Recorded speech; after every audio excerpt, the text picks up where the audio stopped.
ನಿಮ್ಮ ಹಳೆಯ ಒಡವೆನ ಅಧಿಕ ಬೆಲೆಗೆ ಮಾರಬೇಕೆ? ಅಟಿಕಾಗೆ ಕಾಲ್ ಮಾಡಿ 8880 ಅಟ್ಟಿಕಾ ಗೋಲ್ಡ್ ಕಂಪನಿ. ಡಿಕೆಶಿ ಹೊಸ ಸಂಪುಟ ಸೇರಲು ಹಲವು ಶಾಸಕರು ನಾನಾ ರೀತಿಯಲ್ಲಿ ಕಸರತ್ತನ್ನ ನಡೆಸ್ತಾ ಇದ್ದಾರೆ. 33 ಸಚಿವ ಸ್ಥಾನಕ್ಕೆ ಬರೋಬ್ಬರಿ 70ಕ್ಕೂ ಅಧಿಕ ಶಾಸಕರ ನಡುವೆ ಪೈಪೋಟಿ ನಡೀತಾ ಇದೆ. ಒಂದೊಂದು ಜಿಲ್ಲೆಯಲ್ಲೂ 3-4 ಆಕಾಂಕ್ಷಿಗಳಿದ್ದಾರೆ. ಸೊ ಒಂದೊಂದು ಸಮುದಾಯದಲ್ಲೂ ಕೂಡ ಹಲವು ಆಕಾಂಕ್ಷಿಗಳಿದ್ದಾರೆ, ನಮಗೂ ಕೊಡಿ ಅಂತ ಹೇಳಿ. ಸೊ ಇದನ್ನೆಲ್ಲ ಯಾವ ರೀತಿಯಾಗಿ ಸರಿಪಡಿಸ್ಕೊಳ್ತಾರೆ ಹೈಕಮಾಂಡ್ ನಾಯಕರು ಅನ್ನೋ ಕುತೂಹಲ ಅಂತೂ ಇದ್ದೇ ಇದೆ. ಯಾವ ಸಮುದಾಯದಲ್ಲಿ ಯಾರಿಗೆ ಒಲಿಯುತ್ತೆ ಹಾಗಾದ್ರೆ ಮಂತ್ರಿಗಿರಿ?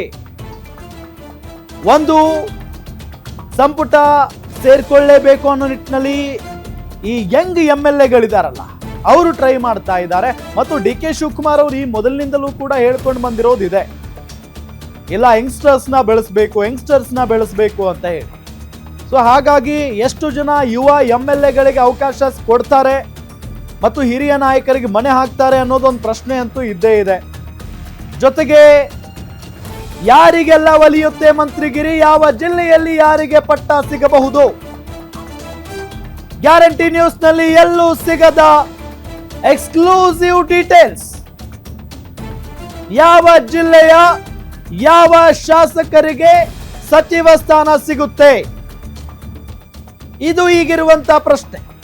ಎಷ್ಟು ಜನ ಯುವ ನಾಯಕರಿಗೆ ಸಚಿವ ಸಂಪುಟದಲ್ಲಿ ಸ್ಥಾನ ಸಿಗುತ್ತೆ?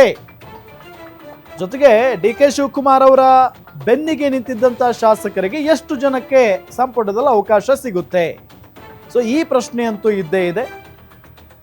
70 ಜನ ಶಾಸಕರು, 70ಕ್ಕಿಂತ ಹೆಚ್ಚು ಜನ ಶಾಸಕರು ಲಾಭಿ ಮಾಡ್ತಾ ಇದ್ದಾರೆ ಸಂಪುಟ ಸೇರಿಕೊಳ್ಳುವುದಕ್ಕೆ. ಅವರದ್ದೇ ಆದ ರೀತಿಯಲ್ಲಿ ಪ್ರಯತ್ನ ಪಡ್ತಾ ಇದ್ದಾರೆ. ಇರೋದು 33 ಸಚಿವ ಸ್ಥಾನ.